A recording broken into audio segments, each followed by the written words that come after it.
All right, lean in for a second, because the American Civil War, it was way messier, way darker, and honestly, way more human than the textbooks ever told us. This wasn't just blue versus gray. This was immigrants fighting for a country that barely accepted them. Generals charging straight into gunfire like absolute maniacs. A president almost getting his head blown off and telling everyone to keep it quiet. And by the end of this story, I'm going to show you one truth about the Civil War that completely flips how most people see it. Welcome to Cipher Stories. So check this out. 1 out of every 3 soldiers fighting for the Union Army wasn't even born in America. Yeah, let that sink in. This army was basically a global crew. Irish soldiers, sure, about 7.5%, but even more Germans, almost 10%. Entire German-speaking regiments like the Steuben Volunteers marching into battle under an American flag.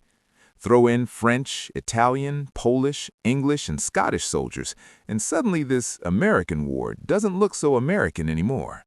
In fact, 1 in 4 Union regiments had a majority of foreign-born soldiers. So here's the question. Why would someone who barely spoke English risk their life in one of the bloodiest wars in history? Hold on to that thought. We're coming back to it. Now let's talk about something that still makes people uncomfortable.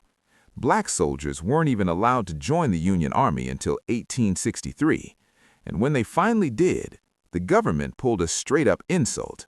White soldiers made $13 a month, black soldiers, $10. And then, get this, only black soldiers were charged a $3 clothing fee. That dropped their pay to $7. So the highest-paid black soldier made about half of what the lowest-paid white soldier earned. And instead of accepting it, they refused the money for 18 months. Imagine that. You're fighting, bleeding, watching your friends die, and you still say, "No, I'm not taking that disrespect." Eventually, Congress caved. In September 1864, black soldiers finally got equal pay, retroactive. For the first time, many of them could send money home to their families. But think about this. They weren't just fighting the Confederacy. They were fighting the Union's hypocrisy, too. Now let's talk about Harriet Tubman, because during the Civil War, she went full action movie mode. In 1863, she teamed up with Union Colonel James Montgomery and 300 black Union soldiers. They steamed into South Carolina on Union gunboats, whistles screaming, plantations burning behind them. And then it happened. Enslaved men, women, and children came running out of the woods toward freedom. Tubman later said it looked like the Exodus, like the children of Israel escaping Egypt. In one single raid, she freed over 700 people. That's 10 times more than she freed in 10 years on the Underground Railroad. First woman to lead a military raid in U.S. history. And somehow, people barely talk about it. Now, here's a moment that sounds fake, but isn't. In August 1863, Abraham Lincoln was riding alone back to his summer residence after her brutal day at the White House. A shot rang out. Moments later, his horse came flying through the gate, Lincoln barely hanging on, his hat gone. Turns out, someone took a shot at him. The hat? Bullet holes straight through it. And Lincoln's response? "Don't tell Mary." That's it. No speech, no announcement. 2 years later, he wouldn't be so lucky.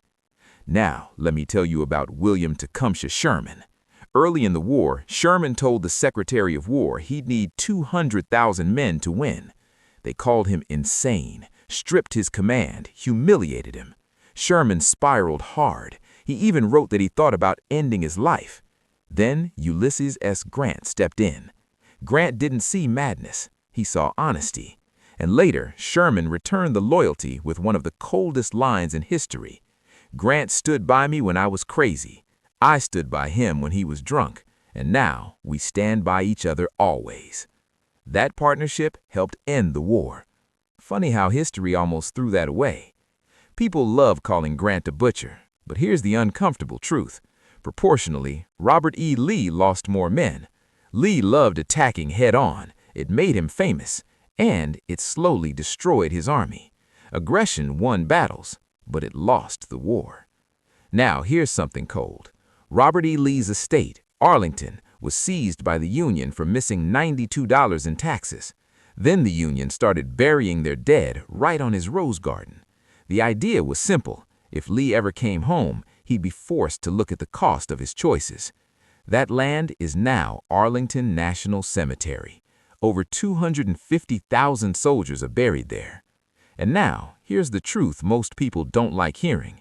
Over 625,000 men died in the Civil War. 2/3 of them didn't die from bullets. They died from disease. Measles, malaria, dysentery. The deadliest weapon of the war wasn't the rifle, it was the camp. And here's the secret hiding in plain sight. The Civil War wasn't just fought by generals and politicians. It was fought by immigrants, by black soldiers, by poor kids sent into chaos. America didn't just survive the Civil War, it was rebuilt by the people it underestimated the most.